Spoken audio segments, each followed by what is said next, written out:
Hello my friends. Alright, so I'm going to try to put together these videos of a goal bucket list item for years, and many of us want one of these, but you know, sometimes it just never happens. But you know, a lot of times when we set our goals to something, you know, sometimes we don't accomplish them, and the biggest reason we don't accomplish those goals, let me take this off, is because we don't do what it takes. We get discouraged, we get fed up, we lose belief in ourselves, and that has happened to me time and time again.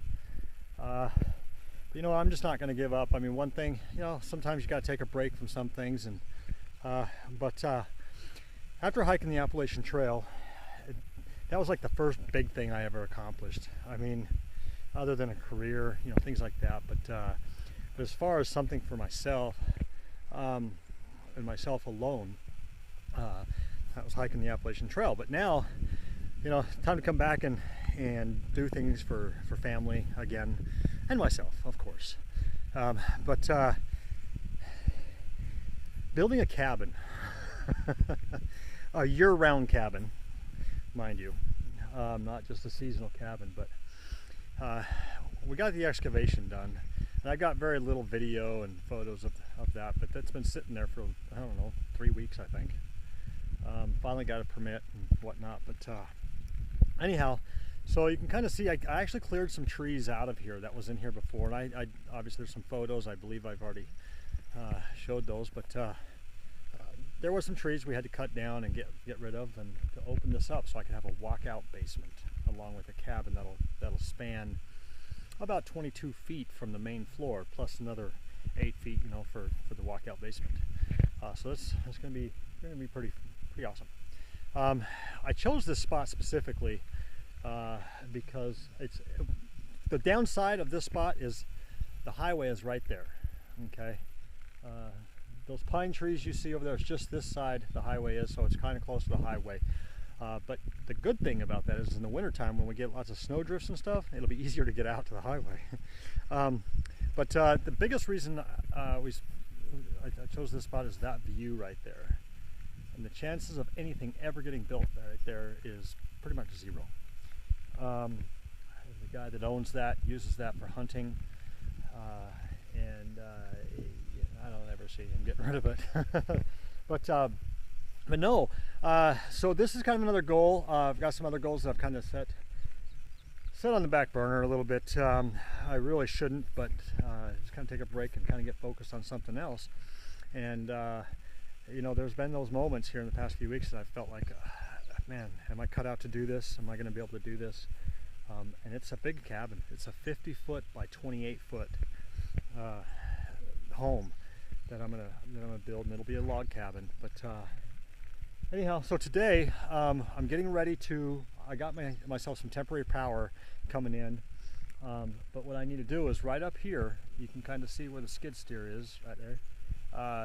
I'm gonna kind of clear out a spot, flatten out a spot right there to put well, we had a gazebo back in there, but another one, just kind of protection from the sun. But I'm going to put my tools, set up my tools, and I got some cool tool boxes that I can keep locked up right here. But I'm going to flatten out a spot up there and kind of clean it up. And it's really tough because we got probably 2 inches of rain last night. You can kind of see the water in there. I planned on setting some footing boards today, but that's not going to happen because it's so muddy. But you can see how icky this is. Tried to get in here with the skid steer and I just kept spinning, so I came around the other side. There's some grass up there, but I'm going to clean all this, kind of cover this grass up a little bit with some of the spoils here, and there's a gazebo we kind of hang out in, but I'm going to kind of clean this area up and get a nice flat spot here the best I can while it's wet, so I can set up my tools and everything, and I got power coming through the trees here that I'll be able to have power. Clean this up, that way I can have a work area for my tools, cutting and things like that, until I can get down in there to work. But anyway, so You guys, I've had this conversation with some folks. I don't have a lot of money. Some people are like, you must have a lot of money. What do you do for a living? It's not about that. It's about priorities. Honestly, I'm not going to get a loan. It's going to take me probably close to 2 years before I'm complete with it. I'm shooting to live in the basement part of it here by Christmas. I think I'm going to have to push that to January, maybe even February. We'll see what happens. Just looking at my finances and things like that. So you just never know what can happen. But a lot of people say that I'm taking a big risk here. Yeah, maybe. But I'm paying for this. I'm building this as I go, as I get paid. Paycheck to paycheck. No loan. I'm not borrowing any money from anybody. The good thing is I have the ability and the skills to be able to do this on my own. Obviously, I'm going to have help, but from other people that are skilled and people that are not skilled that are willing to learn. But we're going to have fun with this. Yeah, I'm scared because it's a paycheck to paycheck thing. I don't have a bunch of money in the bank. No.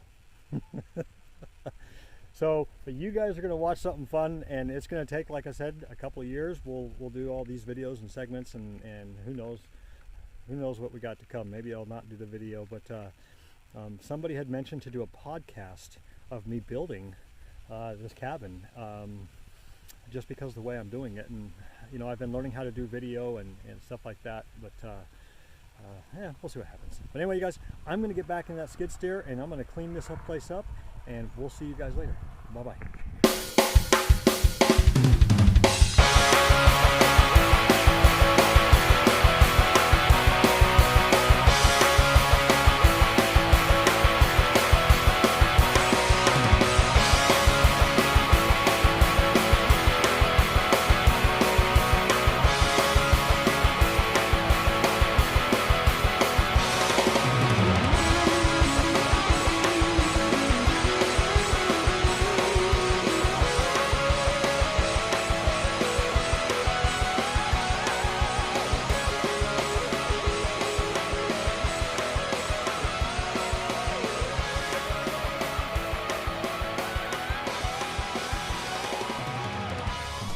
Hello everybody.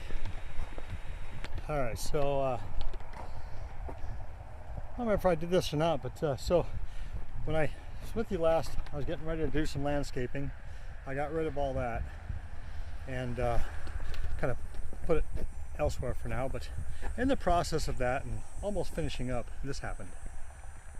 Okay, you can kind of see the tire, the nuts were loose or something over a long period of time, and wobbled and screwed that up. So as I spun, that thing snapped right off.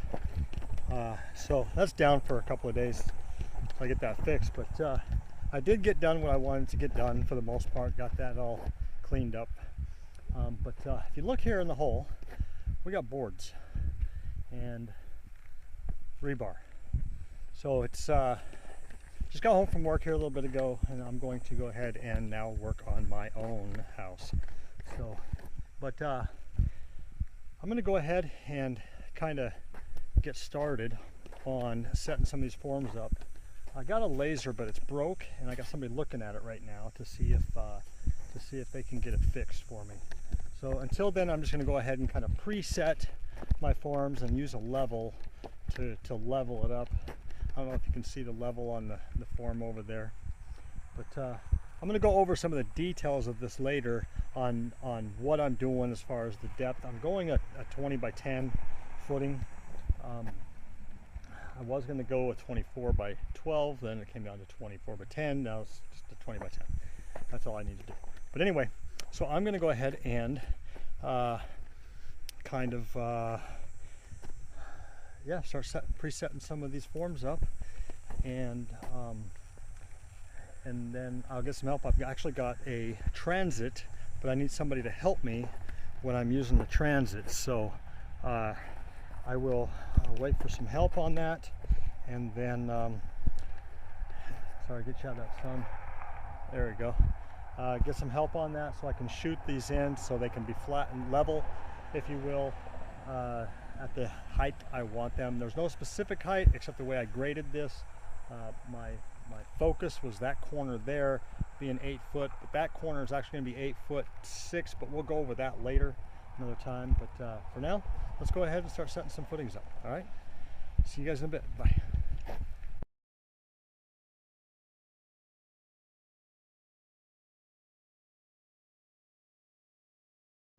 Oh, hello everybody. All right, so off work, it's Friday night, it's the weekend, time to work. So what I'm doing tonight is I just checked the square to make sure that that this is all squared up, and I pulled the hypotenuse, and off the top of my head I couldn't tell you the exact way to do that because I cheat and I use a calculator that has the rise and the run already on it. But what I do is and when I first started this, I ran my stakes and string before I built it. Well, I just checked it just now before I really tighten it up, but I got 28 feet across the back there, 50 feet up to this stake right here. Yeah, 50 feet to there. I had 50 feet to a corner, but I took the corner out because I'm going to do this section in a different pour because of the frost footing, and we'll get to that when we get there. So I'm only going to come up about 32 feet right there to where I will need to excavate more down into the ground for frost protection. So I'm just going to pour what I can for footings right here just so I can get started on the walls. And then when I get a mini excavator here, I will go ahead and dig those in, and I've got to dig in for my septic tank and also for my power for when they put a new power pole in for me over here in the next couple months. So when I get that mini X, I want to make a good day of it and do all that. So but for now, what I did is I just went ahead and got my hypo. I did my 50-foot rise and 28-foot run, and then hit the diagonal, and it gives me the number from that corner stake there to this corner stake up here, and then that was actually good within less than a quarter. And then I pulled that for 28 feet and pulled that for 50 feet, and we're right on. So, and then I just kind of came over here and pulled the tape over here, come up to 28 feet as well. So that's kind of what I did to square it up, to make sure it's all tightened up. And what I did is I'm doing a 20-inch footing. So what I did is I went ran my string line at 6 inches to the outside to the board, and then 14 to the inside. That's 20-inch footing, and the 8-inch wall will sit right dead center of that footing.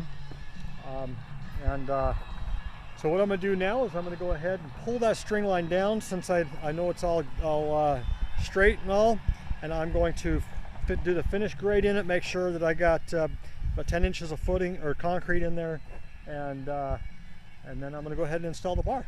So, and we'll come back and see you guys when we get to that point. See you in a little while. Bye-bye.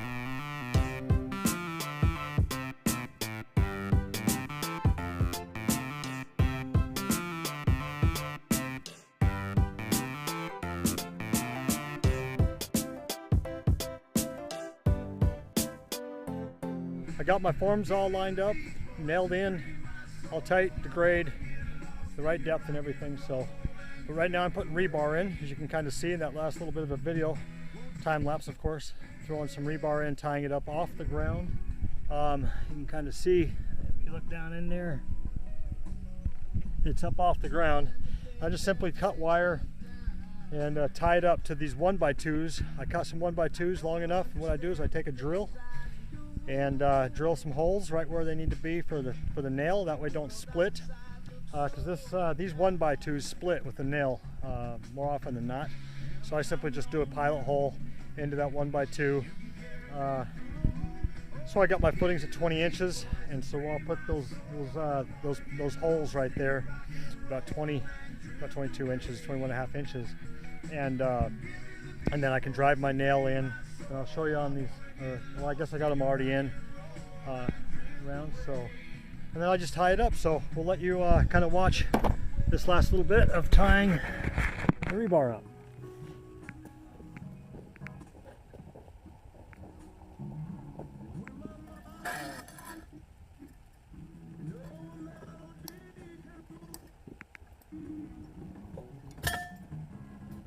Just kind of wrap it around the bar and tie that up like that. And then when I pour concrete, I can simply take my pliers. Once I pour the concrete in there, I can take my pliers, snip the wire, and push the wire down inside the concrete. That way it's not sticking out of the top of the concrete. Or I could simply pull it out, because it's just wrapped around the bar. I don't have it tied. I just, oops. Something's wrong with my radio, but yeah, I just kind of wrap it around the rebar, pull that up, and tie that in just like that.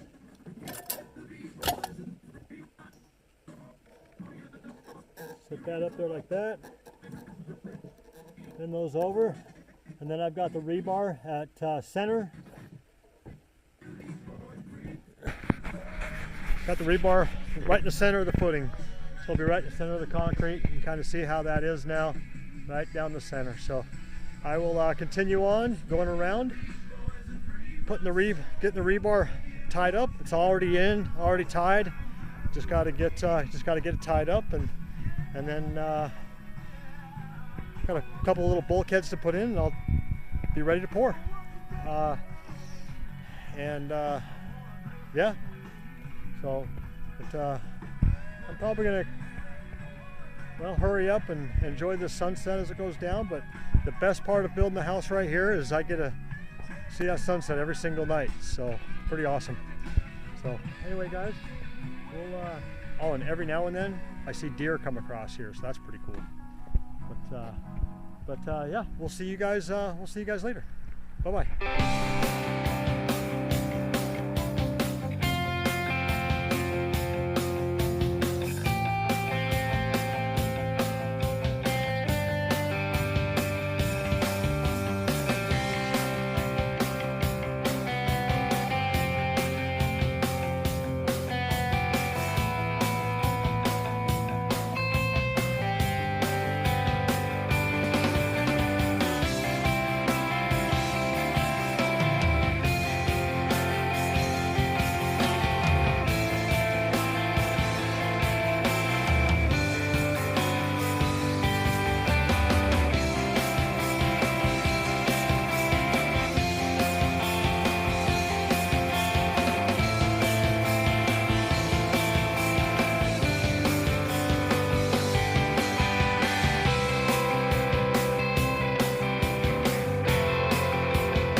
Alright, so anytime you build a house, and I've known this for years, and so many people, when they build a house, by the time they finish, they say, I'll never do that again.